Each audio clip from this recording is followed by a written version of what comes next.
I hope the tumbler's not too loud. I got my 30 caliber brass tumbling up. Need to load some 30-30.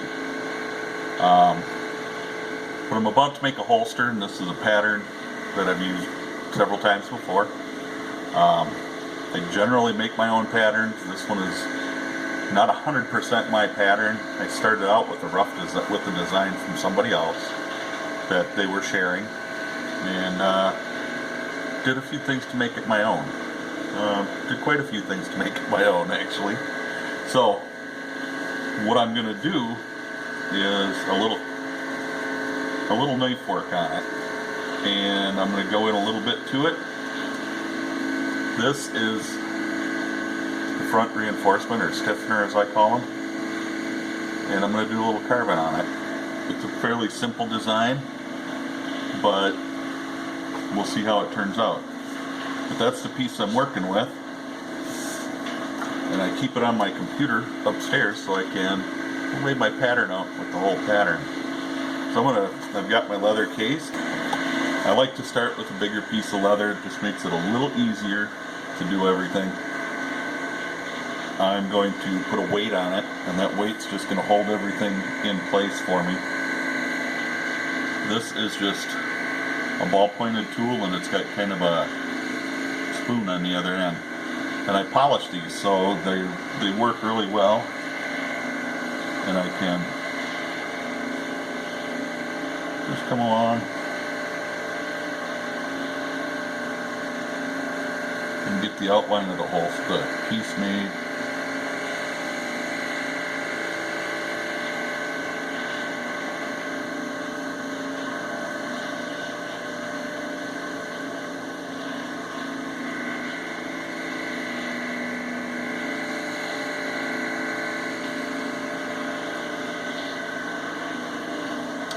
And then when I go over the pattern, it's the same kind of deal, where I just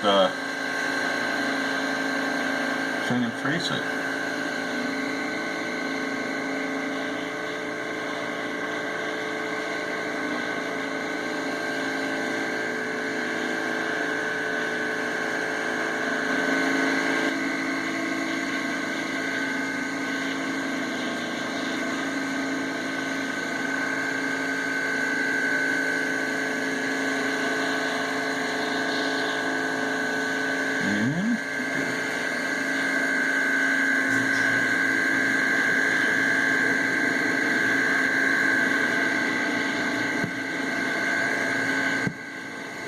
Back up to the top, make sure I got everything down below. And I do. So, hopefully you can see that, how it's all just in there. Alrighty. Every time before I start carving anything, I take my knife and I sharpen it. Well, not sharpen it, I strop it, just to kind of bring that edge back. This is called a swivel knife, and it allows you to control it. You have your finger up here, and this is a saddle. There's lots of different brands, different kinds. This is an inexpensive craft tool, but it's the one that I like. I've tried some of the much more expensive ones. The knurling on the shaft here is good, that I can get my fat fingers on it. The saddle feels good for my fat fingers, and I can control it pretty well. So, to strop it, I have my FatMan strop, courtesy of Dino. Go to strapman.com, check them out. I'm just going to use the fine side, and I'm going to give it 4 or 5 passes. And you just kind of find your angle, and I've done this enough times that I kind of know where my angles are.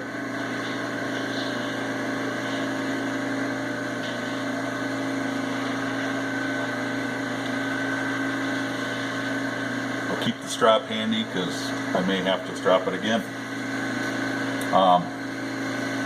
When you start a line, you don't want to stop if you don't have to. So when you have a long line, some people use their weight to hold it. I don't like to do that.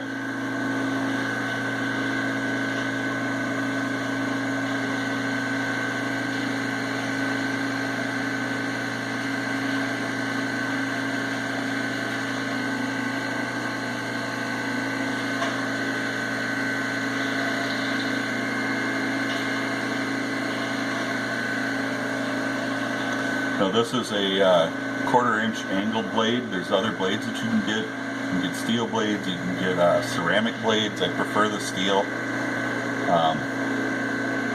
And this was a cheap, they're inexpensive knives. They come with the blade in them already. This one came with a 3/8 inch blade, which would be the same as this, which is a flat blade, but for longer, straighter runs, this works great. I do have a little more trouble holding this because you got to hold this one at more of an angle, whereas this one has an angled blade in it. That just makes it a little easier for me to use. The arthritis kind of screws me up sometimes. But this way too, I can come around and I can turn my work as well as turning the knife.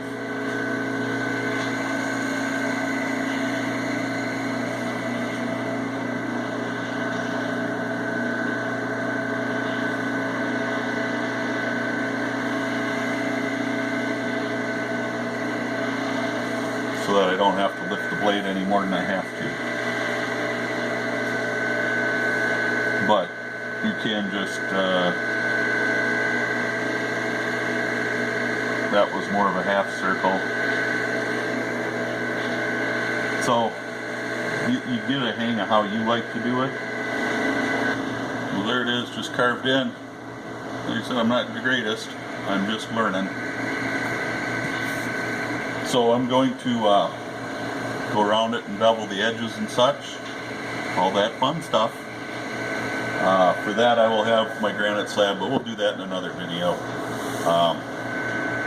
Because this one's already going to be too long. But there you go. Carving leather. And only 2 tools to do it. That's all I used. They make, you can get styluses. This one is a pretty small point on it, but it's very round. And I have traced patterns with a ballpoint pen, and it works just fine too. There's a bigger ballpoint, middle-sized ballpoint. These have different purposes, so I'll show you some of that later too. But there we go. I'm going to do my beveling. Well, I decided that tooling is actually